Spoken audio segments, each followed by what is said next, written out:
विश्वानि देव सवितर्दुरितानि परासुव यद्भद्रं तन्यासुव यद्भद्रं तन्यासुव। विशुद्ध मनुस्मृति प्रथम अध्याय। प्रसंग चल रहा है धर्म का। कहा कि यदि कोई व्यक्ति धर्म की जिज्ञासा करना चाहे, धर्म को जानना चाहे, तो उसके लिए परम प्रमाण श्रुति है। परंतु वही व्यक्ति धर्म की जिज्ञासा कर सकता है, धर्म को जान सकता है, समझ सकता है, जो अर्थ और काम में आसक्त ना हो। तो कहा कि अर्थ कामेषु शक्तानाम धर्म ज्ञानम विधीयते धर्म जिज्ञासमानानाम प्रमाणम परमं श्रुति।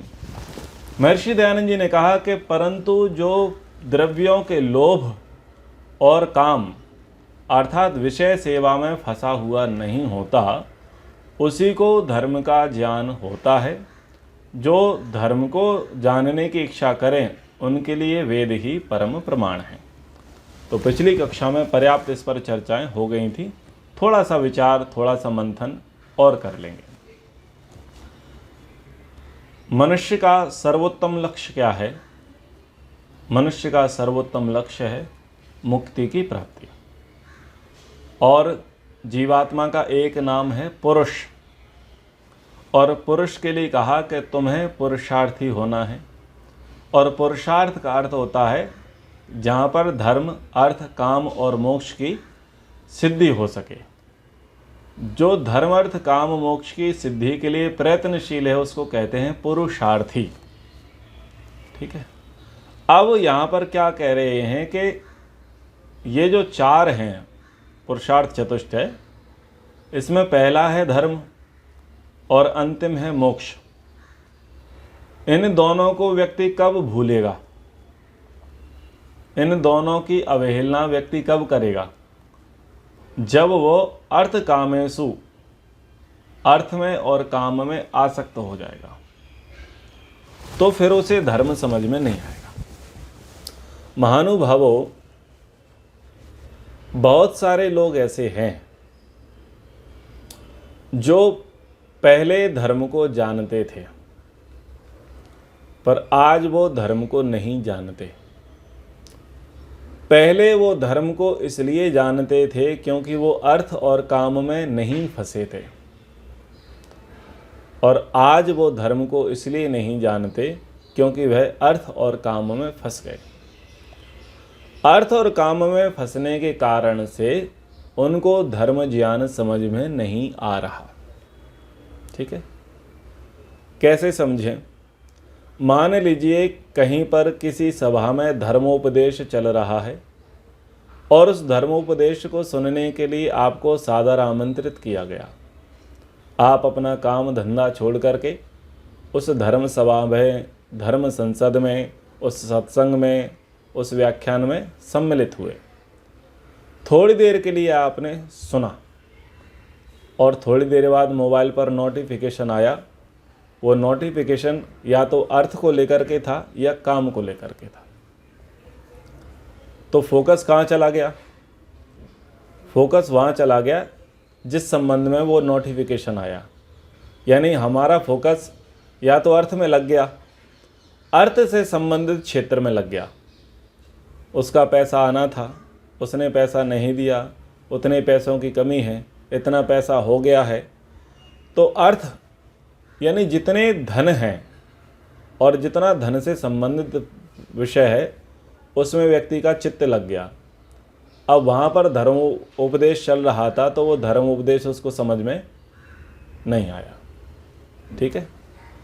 दूसरा क्या है? काम। तो काम यानी भोग।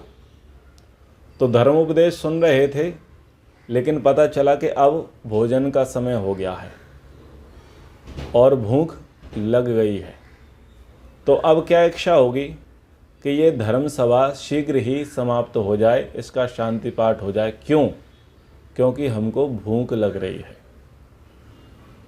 भोग बुद्धि में आ गया ना, काम बुद्धि में आ गया, तो उसके बुद्धि में आने से अब उसमें मन नहीं लग रहा। पहले तो रुचि से सुन रहे थे, समझ रहे थे, लेकिन वो भूख लगने लगी, कुछ भोग याद आ गया।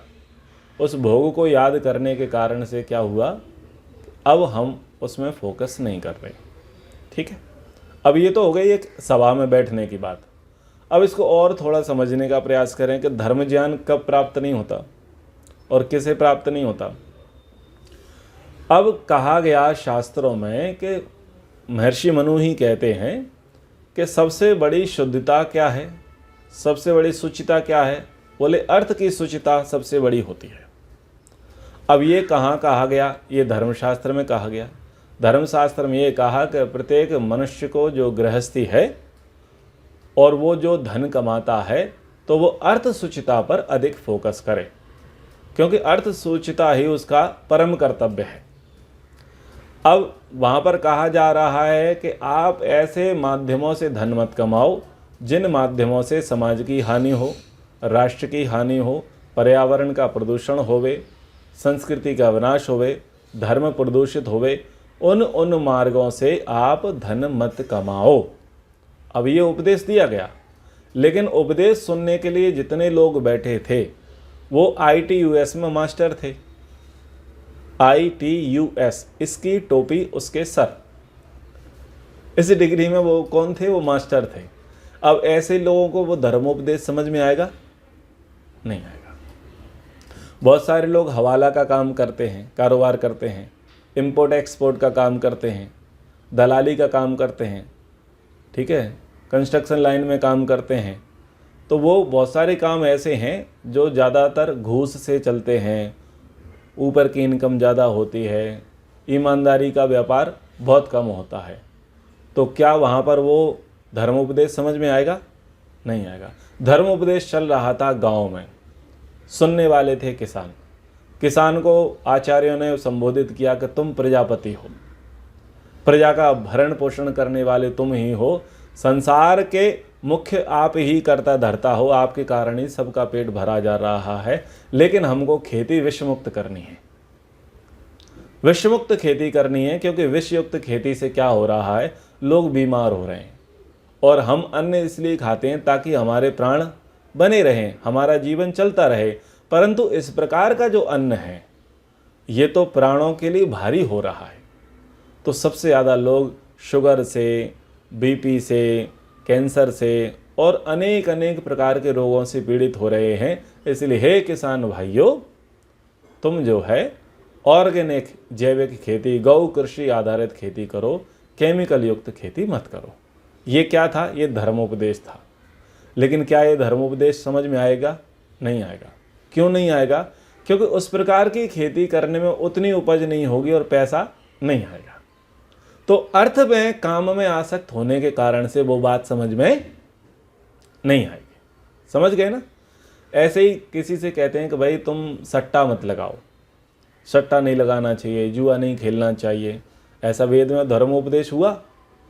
तो व्यक्ति बहुत सारा वेट लगाते हैं, IPL लगाते हैं, सट्टा खेलते हैं और ट्रेड करते हैं। तो ऐसे कई और माध्यम हैं जो कम समय में अमीर बनाने की बातें करते हैं, दावे करते हैं, पर उसको शास्त्र में क्या कहा कि ये जुआ है। ठीक है, तो धर्म उपदेश सुनाया, पर धर्म उपदेश समझ में आया? नहीं आया।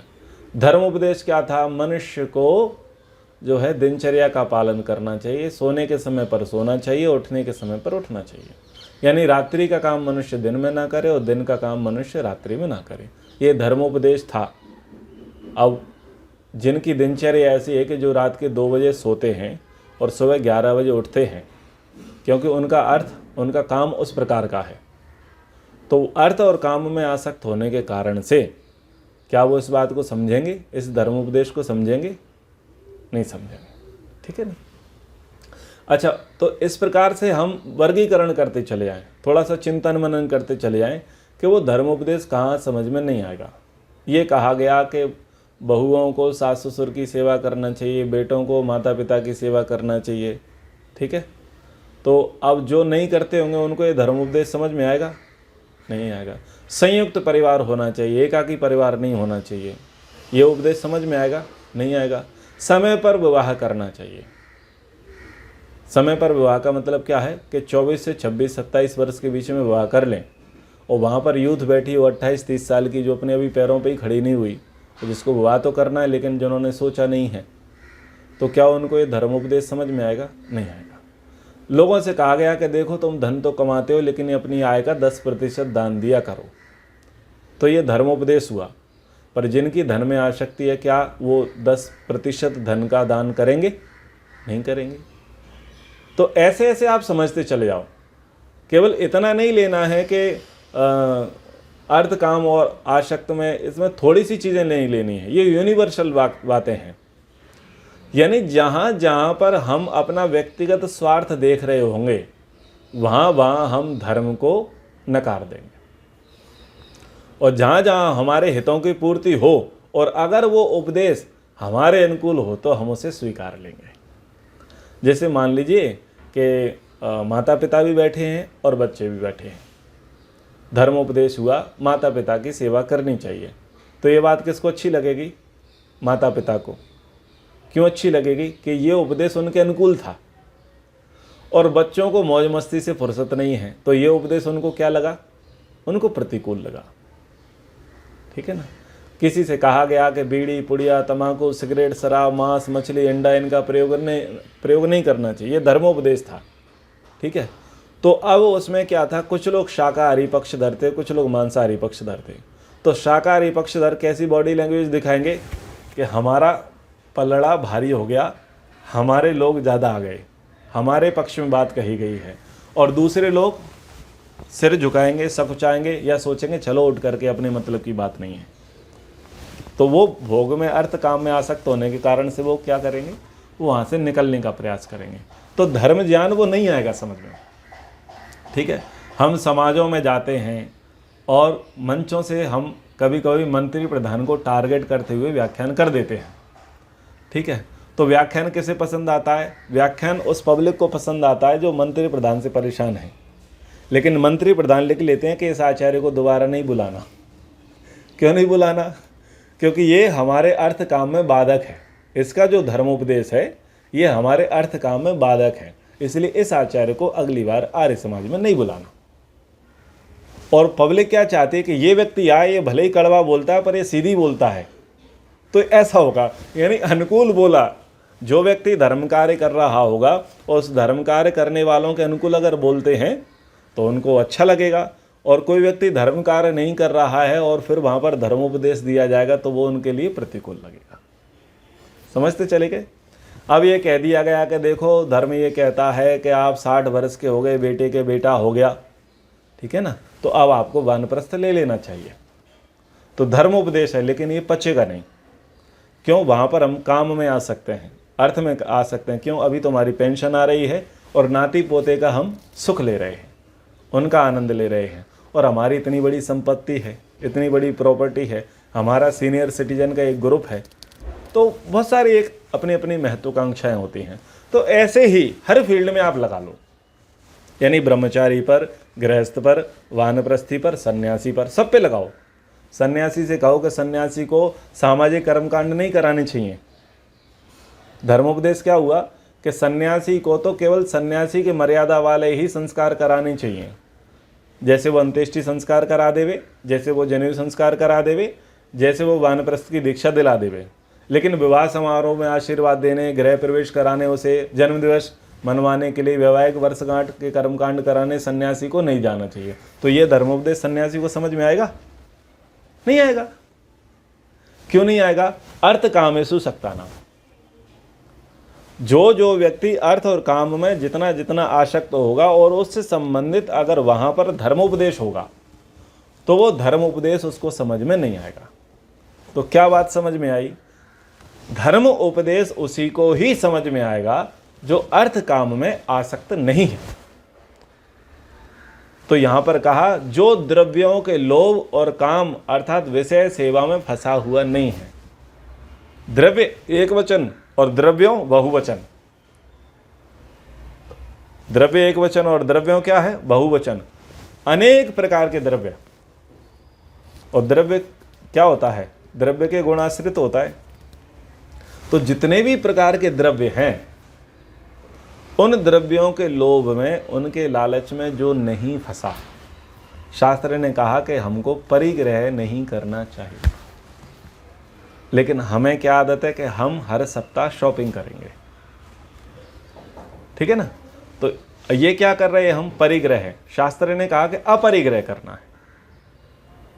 तो इसको बोलते हैं कि फिर उसको यह धर्मोपदेश समझ में नहीं आएगा। तो ऐसे ही इसको आप पूरे तरीके से समझने चले जाएं और विषय सेवा में फंसा हुआ नहीं है। विषय सेवा में आप और निकालते चलें, विचार करते चलें कि आपको न्याय रखना है, आपको पक्षपातपूर्ण व्यवहार नहीं करना है। ये क्या कहा? बोले ये धर्म है, ठीक है। लेकिन जो व्यक्ति न्याय के कुर्सी पर बैठा है, न्याय के पद पर बैठा है, और वो देखता है कि जिनके पक्ष में न्याय देना है या जो भी हमें करना है, तो वहाँ पर एक वर्ग तो उसका हितैषी है और दूसरा वर्ग उसका हितैषी नहीं है, तो वो हितैषी वर्ग को प्राथमिकता देगा, क्योंकि उससे उसके काम सिद्ध हो रहे हैं। काम सिद्ध होने के कारण से वो धर्म का वहाँ पर साथ नहीं देगा। जैसे कि बहुराष्ट्रीय कंपनियां हैं, वो भारत में आती हैं, अपना व्यापार स्थापित करती हैं, और एक प्रकार से जो स्वदेशी है, स्वरोजगार है, या जो आत्मनिर्भरता है, उस पर चोट पहुंचाते हैं। जैसे कि हमारे यहाँ छोटे छोटे शॉपकीपर हैं, छोटे छोटे दुकानदार हैं। अब छोटे छोटे दुकानदार, उनकी छोटी छोटी पूंजी है, छोटा छोटा स्थान है, उससे अपना वो घर चला रहे हैं। लेकिन बड़े बड़े शॉपिंग सेंटर आएंगे, बड़े बड़े शॉपिंग सेंटर क्या करेंगे? वो छोटे छोटे व्यापार धंधों को नष्ट कर देंगे, ठीक है। अब वो बड़े बड़े शॉपिंग सेंटर क्यों आए और छोटे छोटे नष्ट क्यों गए, क्यों किए गए? हमें किसके पक्ष में होना था? अपने देशवासियों के पक्ष में हमें डिसीजन लेना था। लेकिन हम विदेशियों के पक्ष में डिसीजन क्यों ले रहे हैं? क्योंकि जिस हमारे देश जितने हमारे काम की पूर्ति करता है, उस काम भोग की ज़्यादा पूर्ति विदेशी ज़्यादा कर रहा है। तो विदेशी से हमारा अर्थ और काम ज़्यादा पूर्त हो रहा है, इसलिए वहाँ धर्म ज्ञान हमें नहीं होगा। यानी हम राष्ट्रीयता की, राष्ट्र भावना से हम वहाँ पर ओतप्रोत नहीं होंगे। हमारी बुद्धि में क्या रहेगा? अर्थ और काम रहेगा।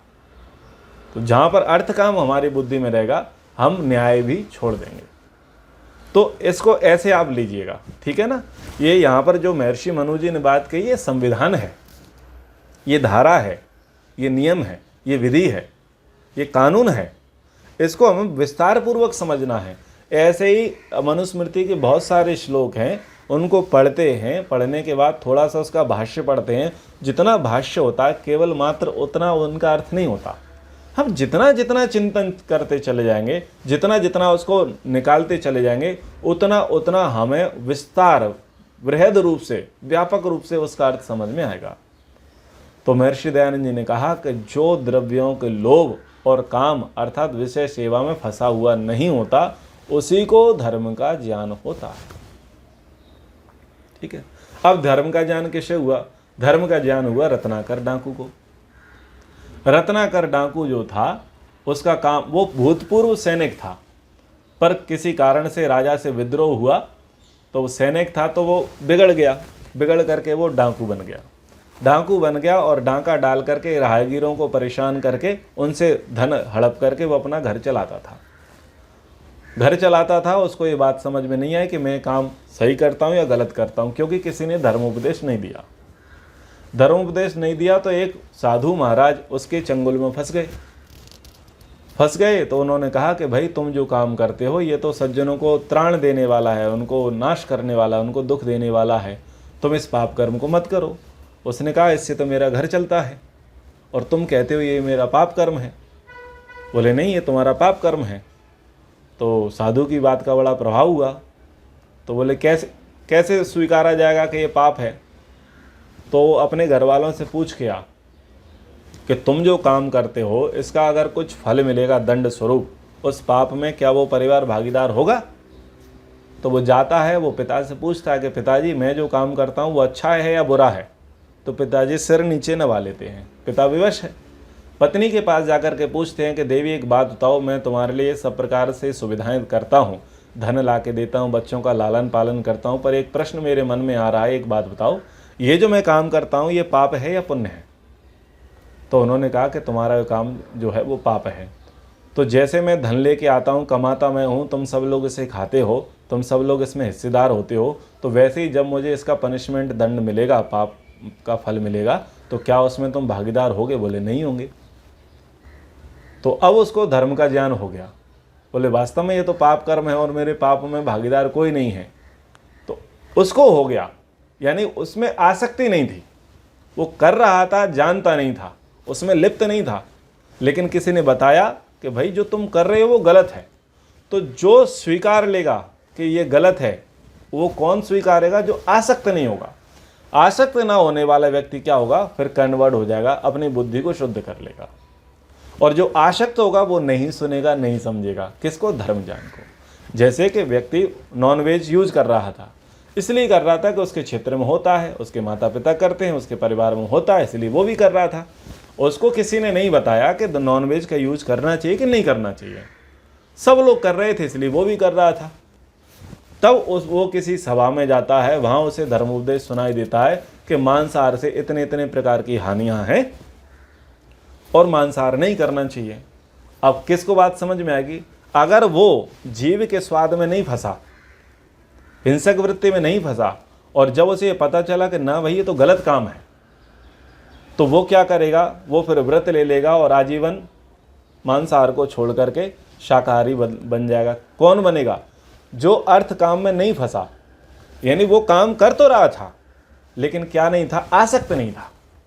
ऐसे ही कोई व्यक्ति टायर का व्यापार कर रहा था, मछली का व्यापार कर रहा था, दारू के ठेके लगा रहा था, पैसे कमा रहा था, उसको लगा सब लोग पैसा कमा रहे हैं, मैं भी पैसा कमाऊंगा, ठीक है ना। लेकिन उसको इसमें कुछ बुराई देखी नहीं, उसे कुछ समझ में नहीं आया। लेकिन वो किसी धर्म सभा में गया और वहाँ पर जाकर के उसने क्या सुना कि ये जो कार्य है ये अधर्म है, ये समाज की हानि, पर्यावरण की हानि, राष्ट्र की हानि करता है। तो उसने क्या किया? तुरंत ही उस धंधे को बंद करके अपना दूसरा धंधा शुरू कर लिया। किसने बंद किया? उसने बंद किया जो उस अर्थ काम में आसक्त नहीं था, कर तो रहा था, अनजाने में मूर्खता से कर रहा था, लेकिन उसे पता नहीं था कि ये गलत है या सही है। बस कर रहा था, सब लोग कर रहे हैं, पैसा आ रहा है, मौज उड़ा रहा है, कोई दिक्कत नहीं है। तो आसक्ति ना होने के कारण से क्या हुआ? उसमें परिवर्तन आया। तो जो लोग धर्म ज्ञान सुन लेंगे, समझ लेंगे, वो ही समझेंगे जिनकी अर्थ और काम में आसक्ति नहीं होगी। व्यक्ति अर्थ में डूबा है, मानते हैं, काम में डूबा है, मानते हैं, सब डूबे हैं, वो भी डूबा है। लेकिन एक है कि व्यक्ति कर रहा है और दूसरे व्यक्ति आसक्ति पूर्वक कर रहा है। एक होता है सामान्य करना और दूसरा है आसक्ति पूर्वक करना। तो आसक्ति पूर्वक करने वाला जो है वो अंधा होता है, उसको कुछ नहीं दिखाई देगा। और जो कर रहा है, जिसको किसी ने बताया नहीं, जिसकी आसक्ति थी नहीं, उसको धर्मोपदेश प्राप्त हुआ तो उसने वो करना बंद कर दिया। तो गुंजाइश क्या कही गई है कि गुंजाइश तभी ही हो सकती है कि आप अर्थ काम करो, अर्थ कमाओ, काम का उपभोग करो। क्योंकि वेद में कहा है श्याम पतयो रैणाम अग्ने नये सुपताराय। हम ईश्वर से प्रार्थना करते तो हैं, अपुत्रिणा संतु, ठीक है ना, कि जिनके यहाँ पुत्र नहीं है वो पुत्र वाले हो जाएं, पुत्र वाले पौत्र वाले हो जाएं। ब्रह्मचर्येण कन्या युवानम विंदिते पतिम, कन्या ब्रह्मचर्य का धारण करती हैं, फिर पति को प्राप्त करती हैं। तो सब प्रकार के भोग की चर्चा वेद में की है, विधान किया है कि पर्याप्त धन भी कमाओ, परिवार भी बसाओ, नौकरी धंधा व्यापार करो, राज्य करो, सब करो। लेकिन क्या कहा? तेन त्यक्तेन भुंजी था।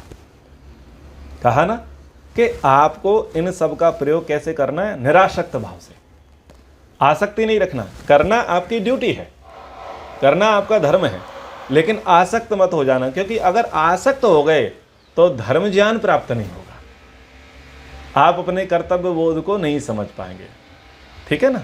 तो इतनी बड़ी बात यहाँ पर कही गई। अब ऐसे ही आप जो है विचार कर लेना, कितने लोगों को धर्म की बातें समझ में आती हैं और कितने लोगों को नहीं आती समझ में। जिनको नहीं आती वो आसक्त हैं, जिनको आ गई वो निरासक्त हैं। भले ही सामने वाला मांस खा रहा हो, शराब पी रहा हो, तो हमें किनारा नहीं करना है, डाइवर्ट नहीं होना कि भले इससे क्या बात करना। प्रयास करके देखो, क्या पता वो निरासक्त हो। सिगरेट पी रहा है, क्या पता वो निरासक्त हो, और आप उसको बोलो यार भाई ये तो ठीक नहीं है। आपको तर्कों के साथ उसके प्रश्नों का उत्तर देना पड़ेगा, प्रमाण के साथ। ऐसा नहीं कि वो आप उसको बोलोगे मत करो और वो करना बंद कर देगा ना, ऐसा नहीं होगा। जो करने वाला है वो पहले अपने बचाव पक्ष में कुछ ना कुछ काउंटर तो करेगा, कुछ ना कुछ तो बोलेगा। तो आपको क्या आना चाहिए, प्रेम पूर्वक शांति से उसके प्रश्नों को सुनना चाहिए, और प्रश्नों का तर्क पूर्वक, बुद्धिपूर्वक, शास्त्र सम्मत, विज्ञान सम्मत होकर के आपको उसको उत्तर देने का प्रयास करना चाहिए। हो सकता है, ये प्रयास क्यों करना है, हो सकता है कि वो आसक्त ना हो, निरासक्त हो। जैसे कि धर्म क्या कहता है, ईश्वर को सर्वव्यापक मानो, ईश्वर को एक देशी मत मानो। ईश्वर सब जगह है, केवल एक स्थान विशेष में नहीं है। अब हमको कोई मूर्ति पूजक दिखाई दिया, कोई अवतारवाद की विचारधारा में मानने वाला दिखाई दिया, कोई संप्रदायवाद की विचारधारा में मानने वाला दिखाई दिया। अब आप क्या करोगे, क्या उसे मूर्ति पूजक मान करके, सांप्रदायिक मान करके, तथाकथित मान करके क्या डाइवर्ट हो जाओगे? ना, डाइवर्ट नहीं होना। धर्म ये कहता है कि आप उसे शिक्षा देवें। तो आप उस व्यक्ति के पास जावें और उसको पूछें कि भैया एक बात बताओ, भगवान एक जगह रहते हैं, सब जगह रहते हैं? वो कहेगा जी सब जगह रहते हैं। तो आप कहो जब सब जगह रहते हैं तो तुम एक जगह ही क्यों मानते हो, प्रेम पूर्वक एक जगह ही क्यों मानते हो? अब वो जो भी उत्तर दे, जो भी आर्ग्यूमेंट करे, जो भी प्रश्न करे, उस पर तुम प्रति प्रश्न करो, काउंटर करो, तर्क के साथ, प्रमाण के साथ। हो सकता है वो आसक्त ना हो, वो इसलिए मूर्ति पूजा कर रहा हो, वो इसलिए पाखंड में फंस गया हो, इसलिए खाटू श्याम के पीछे लग गया हो क्योंकि सब लोग लग रहे थे। समझ रहे हो ना, आस पड़ोस के लोग लगे हुए थे इसलिए वो भी लगा था। उसे पता नहीं था, उसे कोई बताने वाला नहीं था, उसके प्रश्नों का कोई उत्तर देने वाला नहीं था। लेकिन आपने प्रेम से, श्रद्धापूर्वक, तर्क से, प्रमाण से, युक्ति युक्त तरीके से काउंसलिंग की, उसे धर्म का ज्ञान दिया और उसने ले लिया और वो आपके पीछे लग लिया। उसने कहा कि भैया मुझे कोई पुस्तक दे दो, मुझे अच्छी वीडियो बताओ, मुझे अच्छे भजन बताओ, मुझे ऐसे गुरुओं से मिलाओ जो इस प्रकार का उपदेश देते हों। तो जो निरासक्त होंगे वही लोग इस पाखंड के मार्ग को छोड़ करके, इस सांप्रदायिक मार्ग को छोड़ करके जो सनातन धर्म का वास्तविक मार्ग है, उस वास्तविक मार्ग का अनुसरण करेगा। लेकिन जो आसक्त होगा उन पर तुम कितना ही परिश्रम कर लो, वो क्या बोलेगा, तुम्हारी बात सब ठीक है, पतनाला यहीं गिरेगा। जैसे समझाते हैं ना कि भाई ये नहीं करना चाहिए, वो कहानी मैंने कई बार आपको सुनाई है। तो आप कितना ही सिर दर्द कर लो और वो स्वीकार लेगा, जी भाई साहब आपकी बात बिल्कुल सही है, पूरी दुनिया का आरंभिक धर्म ग्रंथ वेद है, संसार का सर्वश्रेष्ठ शुद्ध पवित्र और स्वर्ग को देने वाला काम जो कर्मकांड है वो हवन है, संसार का सबसे बड़ा धन्यवाद ईश्वर को धन्यवाद देना है, ठीक है ना, संसार का सबसे बड़ा पुण्य काम है कि परमात्मा को प्राप्त करने लग जाएं। सारी चीज़ें तुम्हारी सही है, पर हम तो जय करते आए पिछले 66 साल से, ठीक है ना, हम वही करेंगे। समझ गए ना, कौन करेगा, अर्थ कामेषु सक्तानाम, जिसकी उस कर्म में आसक्ति है, और जो निरासक्त है वो नहीं करेगा।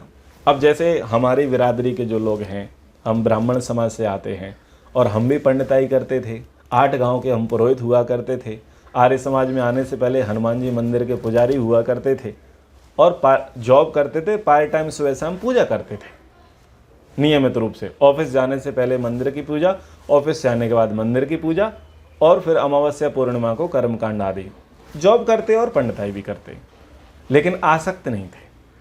हमको कोई आर्य समाज व्यक्ति मिला, उसने हमसे कुछ प्रश्न किए, हमने उसके कुछ उत्तर दिए, फिर हमने उसको कुछ प्रश्न किए, उसने कुछ उत्तर दिए, हमें बात समझ में आ गई कि मामला गड़बड़ है, और हमने तुरंत उस काम को बंद कर दिया। क्यों कर दिया? क्योंकि आसक्त नहीं थे। ठीक है, कौन बंद नहीं करेगा? जिसको लगेगा यार रोजी रोटी छिन जाएगी। हालांकि रोजी रोटी तो हमारी भी छिनी, कष्ट तो हमको भी सहने पड़े।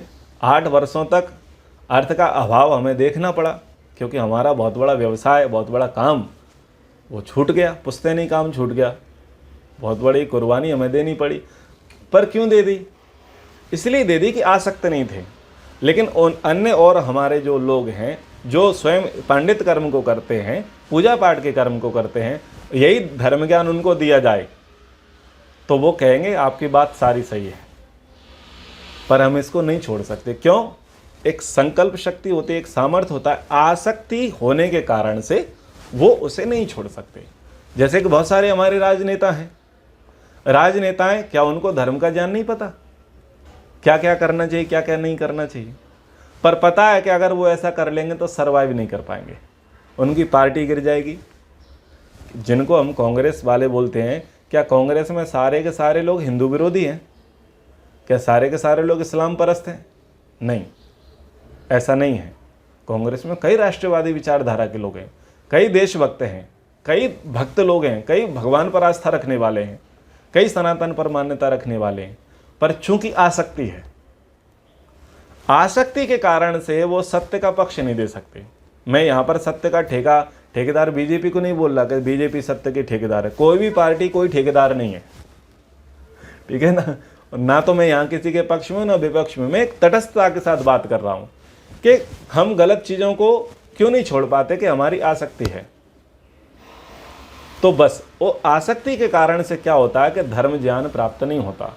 चलो, अगर कांग्रेस की बात कर दी तो बीजेपी की बात कर लेते हैं। जो लोग अपनी अपनी पार्टियां छोड़ करके बीजेपी में आए, तो मोदी जी के पास कौन सी रामबाण की छुरी थी कि सबको पवित्र कर दिया?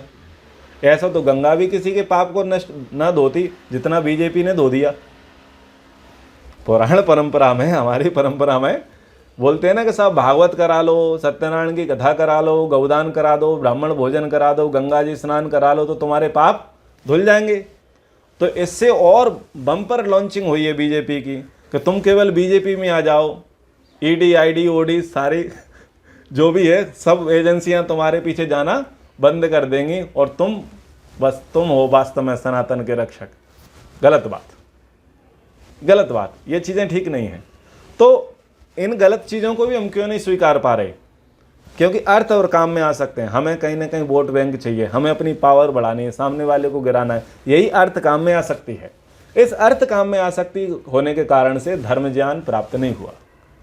यानी वास्तव में हम राष्ट्रवाद को नहीं समझे कि हमने विभीषणों से अपनी सेना भर ली है, वो एक न एक दिन हमको गिराएंगे ही। तो ये ऐसे इस मंत्र पर, इस वचन पर, श्लोक पर हमने विचार किया कि अर्थ कामेषु असक्तानां धर्म ज्ञानम विधीयते धर्म जिज्ञासमानानां प्रमाणम परमम श्रुति। तो क्या समझ में आया? जो अर्थ काम में आसक्त व्यक्ति है उसको धर्म ज्ञान समझ में नहीं आएगा। जो धर्म ज्ञान प्राप्त करना चाहता है उसके लिए परम प्रमाण श्रुति है, वेद। यानी अब क्या करेगा व्यक्ति? आर्ग्यूमेंट करेगा, कुछ भी करेगा तो उसको बोलेंगे भाई ये वेद में लिखा है। और अगर तू वेद की बात नहीं मानता तो हम तुझे नहीं मानते, क्योंकि वेद पर कोई आर्गुमेंट नहीं चलेगा। वेद अंतिम प्रमाण है, इस दुनिया की सर्वप्रथम पुस्तक है, सर्वमान्य पुस्तक है। जो सर्वप्रथम सर्वमान्य यूनिवर्सल ट्रुथ को अस्वीकार करता है उस व्यक्ति से बात मत करो, क्योंकि वो मनुष्य तो है ही नहीं। महर्षि दयानंद जी क्या कहते हैं? दुष्ट का वाणी मात्र से सम्मान मत करो। वो दुष्ट है जो वास्तविक सत्ता को अस्वीकार कर रहा है। क्यों अस्वीकार कर रहा है? अर्थ कामेषु सक्तानाम, अर्थ और काम में आसक्त होने के कारण से वो जो वास्तविक सत्ता है, वेद की सत्ता है, वेदोक्त शिक्षा है, वेदोपदेश है, वेदोक्त धर्म है, उसकी वो अवज्ञा कर रहा है, उसकी वो अवहेलना कर रहा है, उसकी वो अवमानना कर रहा है। क्यों? क्योंकि वो अर्थ काम में आसक्त है। तो जो व्यक्ति अर्थ काम में आसक्त है और अपनी आसक्ति के कारण वेद को डिनाय करता है, आपको चाहिए कि तुम उसे डिनाय करो। उसी को कहा कि दुष्ट का वाणी मात्र से सम्मान मत करो। तो इसलिए जब उसको धर्म का उपदेश दिया जाएगा तो उसे कहा जाएगा देखो भाई ये बात वेद में लिखी है, भले ही तू अपनी पुस्तक लेके आ, तू अपनी कुरान उठा के ला, तू अपनी पुराण उठा के ला, तू अपनी बाइबल उठा के ला, तू अपना गुरु ग्रंथ उठा के ला, जो भी लेके आ, तू अपनी प्रक्षिप्त मनुस्मृति उठा के ला, तू प्रक्षिप्त रामायण उठा के ला, तू किसी की बाबा की पुस्तक लेके आ, कुछ भी लेके आ जा। उस पुस्तक से भले ही तू अपने कार्य को धर्म सिद्ध करे, पर सुन सब ग्रंथों का बाप, सबका सुप्रीम कोर्ट वेद है, और जो वेद में है उसके अनुसार चलना है, उसके अनुसार मानना है तो ठीक है। और तुम वेद को नकार करके अपनी ही मान्यता को पुष्ट करना चाहते हो तो तुम अर्थ काम में आसक्त हो, तुम विप्र दुष्ट हो, और दुष्ट का वाणी मात्र से सम्मान नहीं करना चाहिए। तो आशा करता हूं कि यह श्लोक आपको और अच्छे प्रकार से समझ में आ गया होगा। समय के अनुसार कक्षा को यहां पर विराम करते हैं। एक बार ओम का उच्चारण। ओ